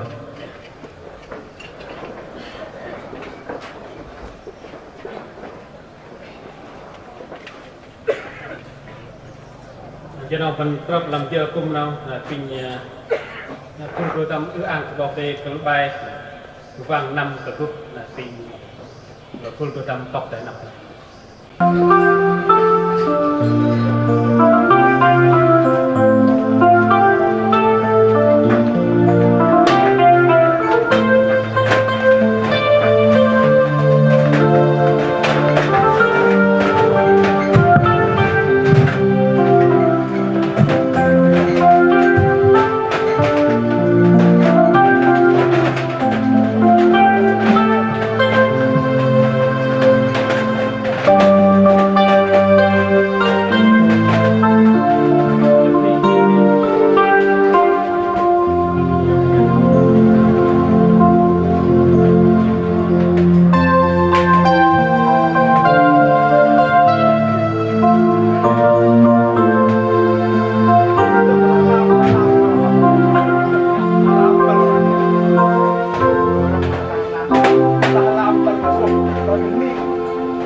để bằng ngài đọc vấn đề bảo đề và nó pinที่ดังvân cũng yêu tay pin lên đọc bảo đề xin mời hội thánh cùng đứng lên. Tôi xin phép đọc bằng tiếng Ba La. Pin Ba La bây đây làm are Epheso chào đâm ròng ba chữ môi rút tờ pin chữ pin làm are Epheso chào đâm ròng ba chữ môi rút tờ pin chữ pin chỉ thao vân thầy chu ba lần doa của vân của ngài lui của Jesus Christ lui của ngài riêng căn thầy đang ấy em lui với của Jesus Christ em thầy chu giom của clo em của măng của sư của gần doa của clo em sự trọ của gần em cùng thôi Jesus Christ gần lui của ngài lui sự Jesus Christ sự ăn câu sự cái tí của ngài lui sự na lúc ngài riêng căn em thầy chu giom của clo em của gần làm tôm tròn thôi lu bên của ngài lui chu giom của Jesus Christ lu ngài riêng clo cùng lại thầy bắt mềm của cần sư cái tí thôi Giêsu mềm của bên của ngài lui sư nằm ăn ở câu sư cái tí lôi tàng bên và của bên rồi đó đi của tôm tròn giót là bây giờ bên ăn của bò đây về lằng doa của bên lui của nơi thịt thò rút của bên dọc bà tem của mỗi cho câu bên ta làm đát đang vạ than ta hỏi túc ta drong một ghi với dọc drong một con sư bơm phải nó vạ của bên chiêm của ngài lưng ta bắt gỡ quay hà đai hàm sư bên thôi của ngài hà căn mà mềm cả lo sư na sư rút hà bàn ao có lưng chiên liên lang và clo sẽ lập đòn lưu bằng ai bằng clo thầy mềm cả can sư do cả bê sư dừng minh sách minh car với bằng ai phụ mềm cả can sư thời nó bằng ai nó mềm cả câu sư cái tí thời nó mình ước ở đây vũ phản ước cả mềm cả câu sư cái tí ồ đi đăng bằng ai tạo mềm cả câu sư cái tí ngang thời nó là bên bắt mê sa câu bên cái tí bắt cái vây lăng câu bên cái tí thôi Jesus Christ vây lăng lù bên của ngài lui sự na lù bên âu bởi đang câu ca Jesus Christ trong nó thôi để chỉ khan lệ ta làm sắp la ba bọc đầy sợ thay ẩu ngài phơm clo phơm căn lá đừng mẹ bác sư cái tí nào quên tài về sư riêng minh sách minh cản bỏ cái đây ta bắt ăn cái bên ta trong nó cào cái bát từ trong lóc vạ khan Jesus Christ hầm lu của ngài lui xưa tàng lệ của minh sách minh cản về thôi nó nào lu của ngài riêng clo thầy mềm cả căn sư thôi nó các bạn thôi sư mềm cả câu sự cái tí nào lu của ngài riêng căn cơm lên lại thầy bắt mềm cả mềm mà nát hầm chu giom có clo sư gơ sư làm tôm từ trong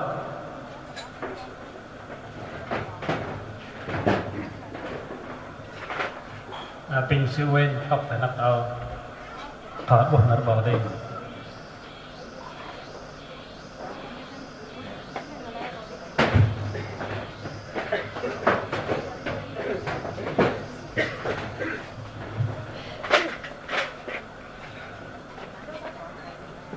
kính mời hội thánh chúng ta cùng đọc kinh thánh ở trong câu gốc đã chép ở trên trước bài giảng của mình đây.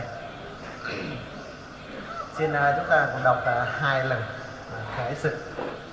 Hãy bước đi trong sự yêu thương cũng như Đấng Christ đã yêu thương anh em, và vì chúng ta phó chính mình Ngài cho Đức Chúa Trời làm của dân và của tế lễ như một thức hương có mùi thơm.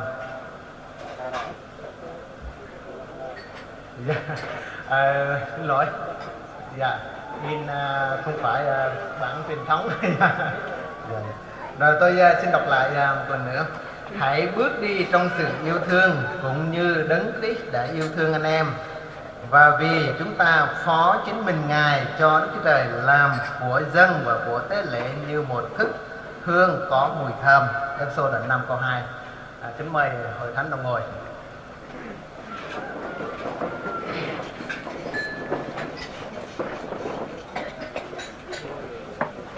Kính thưa mục sư Huỳnh Thị Linh, trưởng ban đại diện Tin lành tỉnh Gia Lai, kính thưa quý tờ đất Chúa, kính thưa hội thánh, kính thưa hai họ.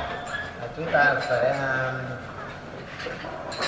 sắp tới nữa là làm lễ thành hôn cho hai cháu trở thành vợ chồng. Có lẽ xin phép tôi sẽ nói trộn hai thứ tiếng phổ thông và tiếng Mã nữa. Vì đây thì đương nhiên chúng ta nói là tiếng phổ thông ai cũng biết, mà biết thì biết, nghe thì nghe được, mà hiểu thì có người thì cũng hiểu được, có người thì cũng chưa hiểu được tiếng phổ thông đó. Cô vòng đi, đầu bên from đây, mình vòng đi, rằng để mẹ ta nập nó bên, lão và mà lúc lù bên, mà trong hết lù bên cao hết giặc năm làm quỳnh om nằm bên nọ bên đừng đâu cả nắp mà bên cao cả giặc nằm trước đồng mềm. Thưa hội thánh, thưa hai đôi, chú rể và cô dâu, có lẽ hôm nay thì chúng ta sẽ kết hợp hai bạn trở thành vợ chồng. Nhưng mà nói về vợ chồng thì đương nhiên chúng ta sẽ nói về tình yêu. Nói về tình yêu thì hiện tại hai bạn đã có được tình yêu thì mới hôm nay chúng ta sẽ kết hợp với nhau trở thành vợ chồng. Nhưng mà thực sự trong gia đình chúng ta vẫn cần bước đi trong tình yêu cả cuộc đời của mình. Mà khi mà chúng ta bước đi trong tình yêu thì tình yêu đó không phải là dễ để bước đi đâu. Chúng ta là người tin Chúa, chúng ta là con cái của Chúa. Chúa là tình yêu, Đức Chúa Trời là tình yêu. Chúng ta là con cái của Chúa, chúng ta muốn và Chúa cũng mong muốn con cái của Ngài chúng ta sẽ bước đi trong tình yêu cả cuộc đời sống của chúng ta. Nhưng mà thực sự chúng ta bước đi trong tình yêu không phải là dễ dàng giống như chúng ta nói và chúng ta suy nghĩ, nhưng mà nhất là ở trong một gia đình vợ chồng, để chúng ta bước đi trong tình yêu thật sự là tình yêu của Chúa cũng rất là khó khăn cho gia đình vợ chồng của mình. Hôm nay chúng ta sẽ suy gẫm về lời Chúa theo câu gốc ở Ê-phê-sô đoạn 5 câu 2. Chúng ta sẽ nói đến hai điều mà thôi. Cái thứ nhất, chúng ta sẽ nói đến hãy bước đi trong sự yêu thương cũng như Đấng Christ đã yêu thương anh em. Ở trong Ê-phê-sô đoạn 5 câu 2a, chúng ta nói đến lời Chúa nói hãy. Từ hãy thì chúng ta đã biết rồi. Từ hãy là một từ phán dạy biểu phải làm. Nhưng mà tại sao lời Chúa nói là hãy bước đi trong tình yêu? Chúng ta là vợ chồng, chúng ta có được tình yêu thì chúng ta mới kết hợp như ngày hôm nay để trở thành chồng và vợ. Nhưng mà thực sự ở trong đời sống hôn nhân vợ chồng, chúng ta mỗi ngày chúng ta bước đi, tức là đời sống của gia đình của mình, sự sống chúng ta bước đi trong tình yêu, chúng ta cũng cần học hỏi và làm theo từng ngày một. Chúng ta nói mỗi ngày chúng ta phải bước đi trong tình yêu, nhưng mà thực sự trong mỗi giây phút chúng ta suy nghĩ hay nói và làm, chúng ta phải làm như là Chúa nói là hãy làm theo như Đấng Christ đã làm. Đấng Christ là Đức Chúa Trời, Ngài là Đấng tạo ra chúng ta là con người. Nhưng mà bởi tình yêu, Chúa đã lìa bỏ thiên đàng, ngôi vinh hiển của Ngài xuống trần gian để làm cái gì? Để cứu con người mà Chúa đã tạo dựng như hình ảnh của Ngài. Nhưng mà vì tội lỗi ở trong thế gian đã nhìn của mình và lời nói của mình, chúng ta nói ra những điều xấu xa, thì những lời nói và hành động của mình những điều xấu xa, cái đó nó có phải là như của dân, của tế lễ có mùi thơm hay không? chúng ta cầu xin Chúa ban ơn cho đời sống của một gia đình của mình từ đây về sau. Chúng ta hành động, nói, nhất là từ điều mà chúng ta suy nghĩ, có phải lời Chúa nói như vậy hay không? Lời Chúa phán vậy hay không? Vậy tôi làm cái gì để đẹp lòng người phối ngẫu và cho cả gia đình của mình? Đó là giống như Chúa Giêsu đã dâng chính mình Ngài làm của dân, của tế lễ có mùi thơm. Vì ở trong Cựu Ước chép rất là nhiều sách cho anh em, và vì chúng ta phó chính mình Ngài cho Đức Chúa Trời làm của dân và của tế lễ như một thức hương có mùi thơm. Còn Chúa ban cho hai đôi trai cô dâu kết hợp thành vợ chồng từ nay cho đến khi chúng ta ở với Chúa, là một đời sống của gia đình có được như một của dân, của tế lễ mà dâng cho Đức Chúa Trời như một thức hương có mùi thơm cho gia đình, hội thánh, nhất là cho cộng đồng để làm vinh hiển Chúa. Kính chào.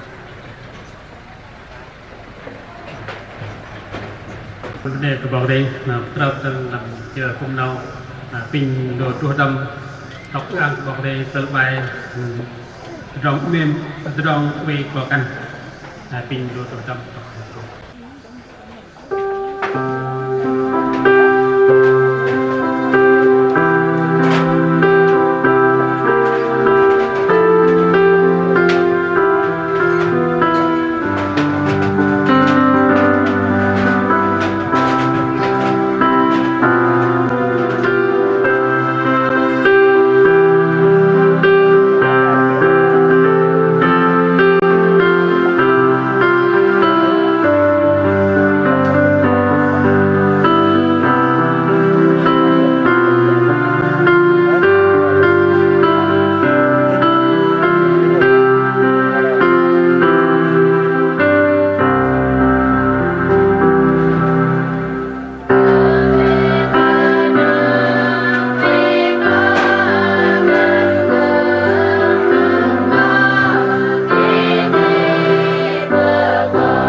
giờ cùng nhau mất lâm trong con Pin sư Pin Di Linh làm nghi thức hôn nhân.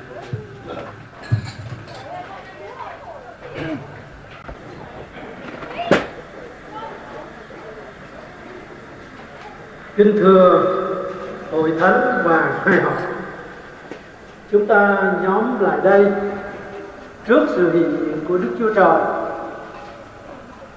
của hai họ và hội thánh chứng kiến, để kết hợp cậu Nguyễn Thị Phước Thọ và cô Rada trong thôn Nghĩa Thánh. Đức Chúa Trời đã thiết lập hôn nhân cho loài người khi loài người chúng ta chưa phạm tội.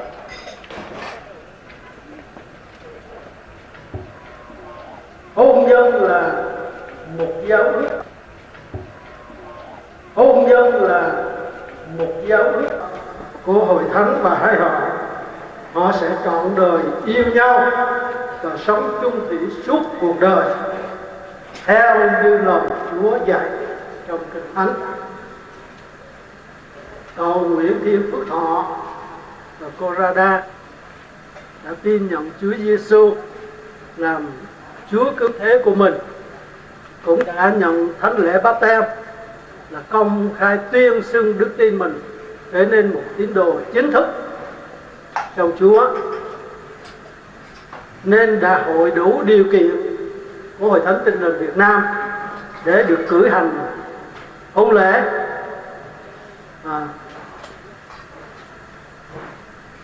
Và về mặt pháp lý thì cậu Nguyễn Thiên Phước Thọ và cô Rada đã đăng ký kết hôn và được Ủy ban Nhân dân xã Gờ La cấp giấy chứng nhận đăng ký kết hôn số 51, và tôi đã kiểm tra xong nên giờ này không cần phải đưa cho hội chúng biết nữa.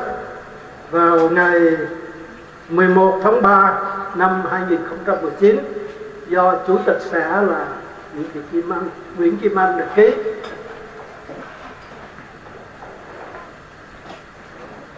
Và được sự đồng ý của hai gia đình, ông bà Nguyễn Hà và đại diện cho họ nhà trai, và ông bà mục sư nhiệm chức bố đại diện họ nhà gái, cũng như là mọi sự đã chuẩn bị đã đồng thuận hết. Chúng ta cũng có lễ đính hôn rồi, vì vậy mà hôm nay đến lễ thành hôn. Với tư cách là mục sư của Hội Thánh Tin Lành Việt Nam, tôi cử hành hôn lễ cho đôi bạn theo nghi thức của Hội Thánh Tin Lành Việt Nam. Mời hai bạn đứng lên. Bây giờ kính mời chú hôn họ nhà trai, ông bà đứng lên. Tôi hiệu ông bà Nguyễn Hà là cha mẹ của cậu Nguyễn Thiện Phước Thọ đứng ra cưới cô Rada cho cậu Nguyễn Thiện Phước Thọ. Xin mời ông bà. Mời ông bà. Xin mời ông bà thân sinh của cô Rada. Tôi xin trân trọng giới thiệu ông bà mục sư nhiệm chức Bút, là mẹ của cô Rada, đã đồng ý gả con gái mình cho cậu Nguyễn Thiên Phước Thọ. Xin mời ông bà ngồi. Bây giờ tôi được hỏi chú rể và cô dâu để có những lời sự đính ước của mình. Cậu Nguyễn Thiên Phước Thọ trước sự hiện diện của Đức Chúa Trời, của Hội Thánh và hai họ đương chứng kiến, tất phải cậu quyết định vui nhận cô Rada làm vợ của mình chăng? Có phải cậu hứa rằng theo mạng lệnh của Chúa để ăn ở một đời sống gia đình cách thân thiết chăng? Có phải cậu hứa rằng dù gặp cảnh thuận hay cảnh nghịch, dù nghèo hay giàu, dù lành mạnh hay đau ốm, cậu vẫn yêu vợ mình sắc son an ủi và săn sóc cô Radha? Có phải cậu hứa rằng sẽ tránh mọi quyến rũ có thể xảy đến một lòng chung thủy với cô Radha không? Cầu xin Đức Chúa Trời giúp cho cậu giữ vẹn những lời hứa nguyện này. Bây giờ tôi hỏi cô Radha, trước sự hiện diện của Đức Chúa Trời, Hội Thánh và hai họ đang chứng kiến, có phải cô quyết định vui nhận cậu Nguyễn Thiện Phước Thọ làm chồng của mình chăng? Có phải cô hứa rằng sẽ theo mạng lệnh của Chúa đã dạy để ăn ở đời sống gia đình cách thanh khiết chăng? Có phải cô hứa rằng dù gặp cảnh thuận hay cảnh nghịch, dù giàu hay nghèo, dù lành mạnh hay đau ốm, cô vẫn một lòng yêu mến cầu nguyện Thiện Phước Thọ và vui vẻ làm người an ủi, giúp đỡ, săn sóc chồng mình, và một lòng ăn ở trọn tình vẹn nghĩa với cầu nguyện Thiên Phước Thọ không? Cầu xin Đức Trời giúp cho cô giữ vẹn lời hứa nguyện này. Bây giờ cậu cô có kỷ vật nào để đảm bảo cho lời giao ước mình không?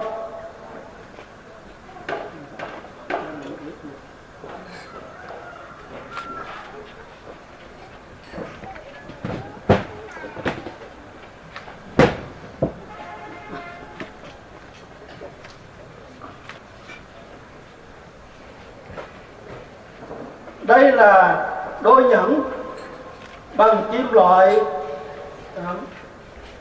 quý liền phối, biểu minh cho tình yêu vợ chồng chung thủy với nhau. Và cầu Nguyễn Thiện Phước Thọ sẽ đeo nhẫn cho vợ và nói lời giao ước.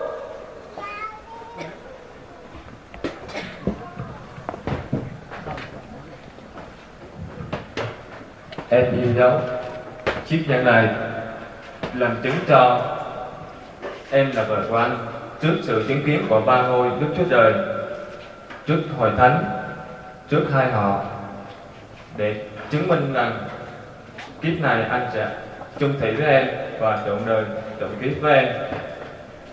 Nhân danh Đức Chúa Cha, Đức Chúa Con và Đức Thánh Linh. Amen.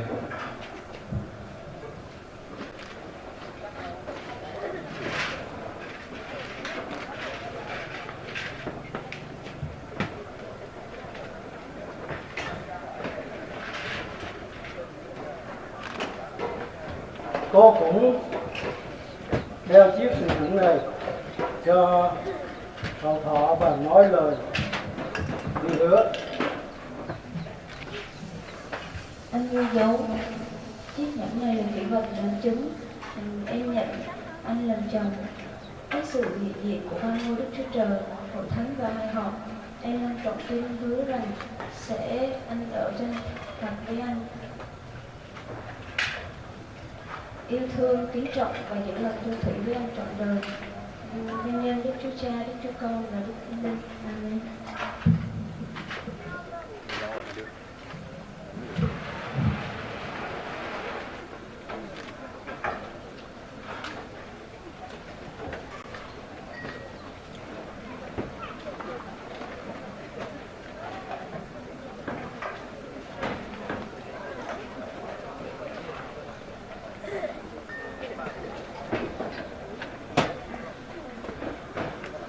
Nhưng vì cậu Nguyễn Thiện Phước Thọ và cô Radha đã long trọng tuyên hứa giao ước tình yêu vợ chồng và đã công khai xác nhận điều này trước sự hiện diện của Đức Chúa Trời và Hội Thánh cùng hai họ, nên tôi tại quyền của Hội Thánh Đức Chúa Trời đã ủy thác cho tôi mà tuyên bố rằng cậu Nguyễn Thiện Phước Thọ và cô Radha đã nên nghĩa vợ chồng rồi.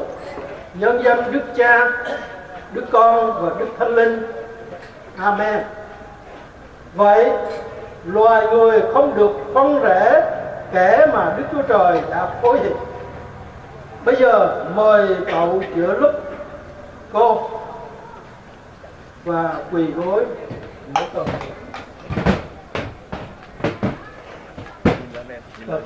Nhớ lên nữa. Chồng tôi lên tiếng. Bây giờ mời một cô quỳ gối xuống đây để cầu nguyện.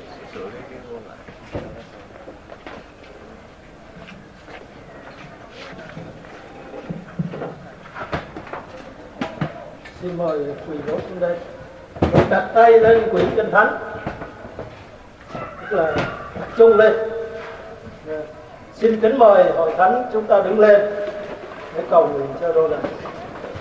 Bây giờ trước khi tôi cầu nguyện, đôi bạn là thầm nguyện với Chúa. Cầu nguyện với Chúa. Các bạn cầu nguyện với Chúa vì những lời các bạn đã tuyên hứa. Vì các bạn cầu nguyện dành một phút để đắc nguyện thầm nguyện với Chúa.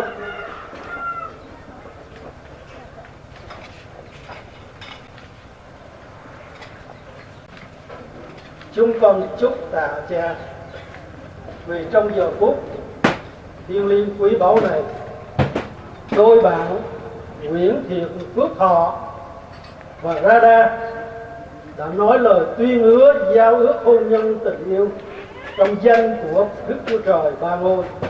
Trong sự chứng kiến của hội thánh và hai họ hứa rằng họ sẽ kết ước hôn nhân gia đình trong Chúa theo lời Chúa và sống trong ơn lành của Chúa. Con cầu xin Đức Chúa Trời Ba Ngôi dùng lời hằng sống của Ngài bởi quyền năng Thánh Linh ban ơn cho cô cậu để thực sự họ dự sống trong Chúa theo lời giá ước, trở nên vợ chồng, trở nên hai nên một và sống hành động trong sự yêu thương theo gương của Chúa Giêsu Christ, để gia đình họ trở nên một gia đình có mùi thơm làm vinh hiển Đức Chúa Trời Ba Ngôi. Chúng con cầu xin Chúa ban phước cho đôi bạn trong những ngày tới, cho họ hết lòng nhờ cậy Chúa, được ăn ở nuôi dưỡng, dưỡng dục bởi lời hàm sống của Chúa, để học trong sự yêu thương, sống theo lời của Ngài, và họ được hưởng phước hạnh trong gia đình mà Chúa muốn. Họ trở nên những người một dòng dõi thuộc riêng về Đức Chúa Trời, để sống là những người quản lý những ơn phước thuộc linh của Chúa, và những người là chứng nhân cho Chúa để rao truyền tin lành cứu rỗi của Chúa, là mạng lệnh của Ngài cho đến khi Chúa Giêsu tại lâm. Cầu xin Chúa ban phước cho trong gia đình họ, để họ trở nên những người cha, người mẹ gương mẫu. Khi có con cái thì được nuôi dạy con cái ở trong Ngài, và được Ngài chúc phước trong sự kính sợ Chúa. Có những người con theo gương cha mẹ yêu thương, kính sợ Đức Chúa Trời, thờ phượng phục vụ Chúa, và cho họ được gắn bó với hội thánh, được thờ phượng, được hầu việc Chúa với hội thánh nơi nào họ sống. Cầu xin Chúa ban phước cho hội thánh, cho hai họ và cho mỗi chúng con được ơn để có thể cầu nguyện, yêu thương, giúp đỡ cho đôi bạn trong gia đình mới này, để họ sống được phước hạnh trong Chúa, làm sáng danh Chúa, và giữa dòng dõi hung ác ngang nghịch của trần gian này trở nên sự sáng, chiếu sáng Chúa cho mọi người. Chúng con tạ ơn Ngài. Cầu xin Chúa ban ơn tiếp trợ, nuôi dưỡng họ về vật chất nữa, để họ có đủ nhu cầu vật chất và được thờ phượng Ngài để nuôi dạy con cái. Và xin Chúa ban phước cho, để qua đôi bạn này, bên cha mẹ bên nhà trai, cha mẹ bên nhà gái, được gần gũi nhau trong sự liên hệ thông gia, và cho họ qua đôi bạn thì gia đình biết Chúa, yêu mến Chúa, thờ phượng Ngài, và tất cả đều vui vẻ phước hạnh trong Chúa. Chúng con tạ ơn Ngài. Cảm ơn Chúa vì Ngài đã thiết lập hôn nhân và ban phước cho hôn nhân ở trong Ngài. Xin Chúa ở với họ, và chúng con biết rằng bước đường sắp tới họ sẽ nếm trải những sự thử thách, khi khó khăn, khi thuận lợi, khi đau ốm, khi khỏe mạnh, khi gặp những thử thách cám dỗ vui buồn, có những điều chưa hiểu nhau. Xin Chúa Thánh Linh ban cho sự thông công để họ hiểu, cảm thông và giúp đỡ nhau, người chồng người vợ làm trọn bổn phận của Chúa giao, trở thành những người giúp đỡ mà như Chúa đặt để. Chúng con tạ ơn Ngài. Chúng con xin Chúa chiếu sáng mặt Ngài cho họ, làm ơn cho họ, ban phước cho họ, phù hộ cho họ, đói xem và ban bình an cho họ, để trong đời sống gia đình dù khác ngôn ngữ, khác phong tục, nhưng mà trong Chúa chúng con là một. Chúng con trở nên cái sự ơn phước mà Chúa cho những người xung quanh. Chúng con tạ ơn Ngài. Chúng con tạ ơn Chúa vì đôi bạn đã kết hợp trong Chúa với lời giao ước, tình yêu trong Chúa hôm nay, và có sự chứng kiến ban phước của Ngài trong mọi sự. Chúng con thành kính cầu nguyện nhân danh Đức Chúa Giêsu Christ. Amen. Xin hai bạn đứng lên. Xin kính mời hội thánh an toàn. Xin hai bạn quay vào dưới. Tôi xin trân trọng giới thiệu với hội thánh và hai họ một gia đình mới trong Chúa, đó là Nguyễn Thiện Phước Thọ và Rada. Để hội thánh của Chúa tại Pleveto, hoặc là tại Trà Đa Biển Hồ, hoặc là ở tại quê nhà, thì cũng giúp đỡ cho đôi bạn, để đôi bạn có thể được lớn lên trong Chúa và có thể là được có cơ hội thờ phượng hầu vị Chúa vô hội thánh. Xin cầu nguyện và yêu thương giúp đỡ cho đôi bạn. Chúa ban phước cho đôi bạn. Bây giờ thì đôi bạn có lời nào nói cảm ơn đến bậc sinh thành của mình không? Cái người mà đã sinh thành dưỡng dục mình lên người, và cho nên hôm nay đã kết hợp đôi bạn để trở nên người vợ chồng không? Giờ có lời nào các bạn muốn nói trong thời giờ này không?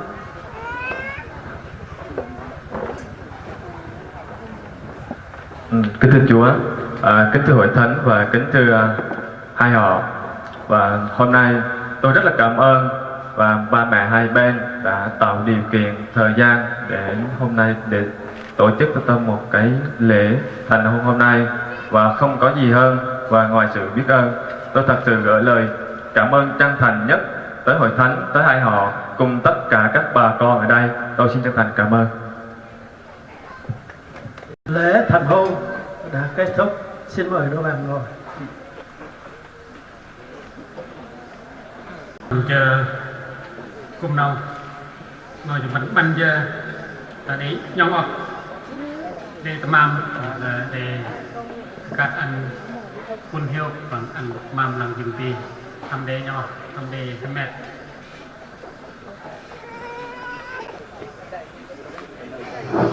Kính thưa hội thánh và hai họ, tạ ơn Chúa vì đôi bạn đã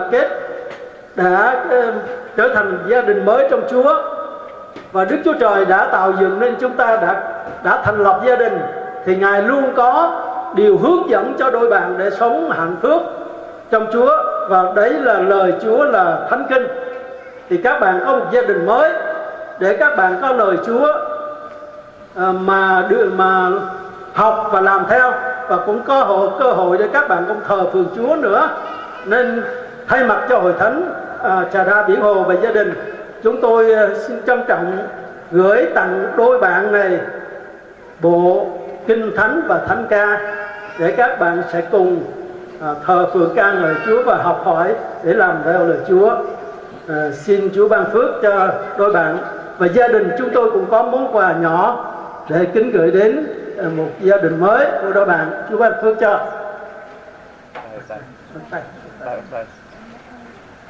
Rồi, Chúa ban phước cho rồi.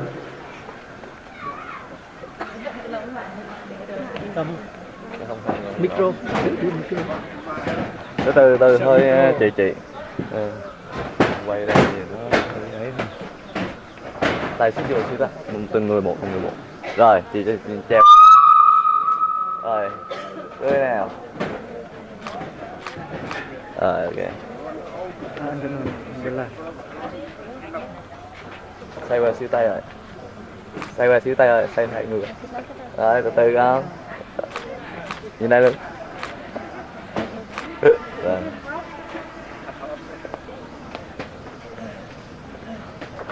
Không. Tay cả hai đứa. Đôi nào.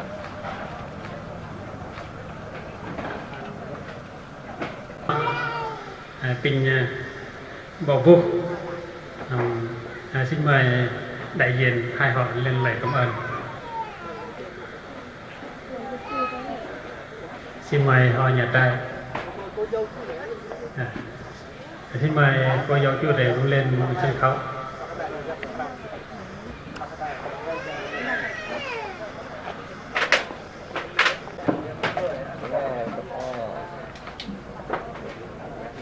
Kính thưa các mục sư, các thầy truyền đạo ở trong hội thánh, kính thưa tất cả anh em trong hội thánh, kính thưa bà con hai họ và cùng toàn thể người thân thiết trong buôn làng của chúng ta. Hôm nay là ngày lễ chính thức lễ thành hôn của Thiện Thọ và Radha. Đại diện cho họ đàn trai chúng tôi vô cùng cảm kích và cảm ơn. Trước hết,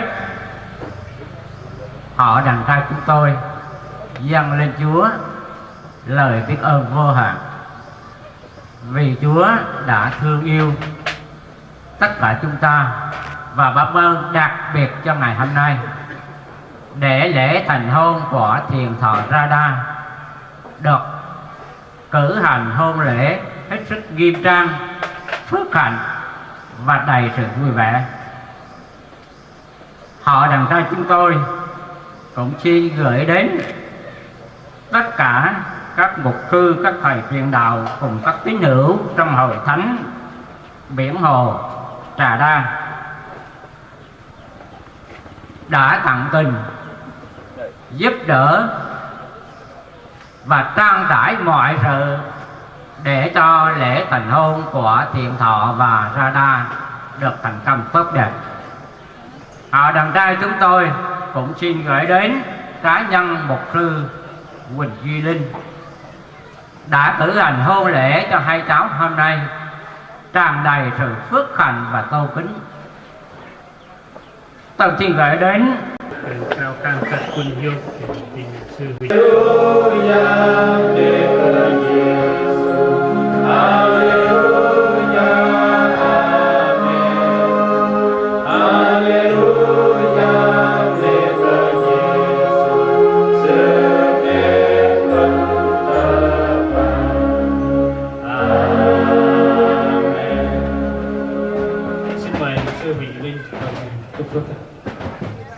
Toàn năng trí cao, bởi tình yêu thương đời đời của Đức Chúa Cha, bởi ân điển cứu rỗi vô biên của Chúa Giêsu Christ, bởi công và năng quyền của Chúa Thánh Linh ở với chúng con, và xin Ngài ban phước và phù hộ cho chúng con, đặc biệt là đôi bạn trẻ Phước Thọ Radha cùng hai họ, chiếu sáng mặt Ngài trên chúng con và đôi bạn, làm ơn cho đôi bạn và chúng con. Đói xem và ban bình an cho đôi bạn và chúng con, cũng như hai họ và hội thánh, để chúng con được ơn Chúa và chúng con sống một đời sống trở nên thức hương thơm, làm vinh hiển danh ba ngôi Đức Chúa Trời, làm chứng nhân cho Chúa từ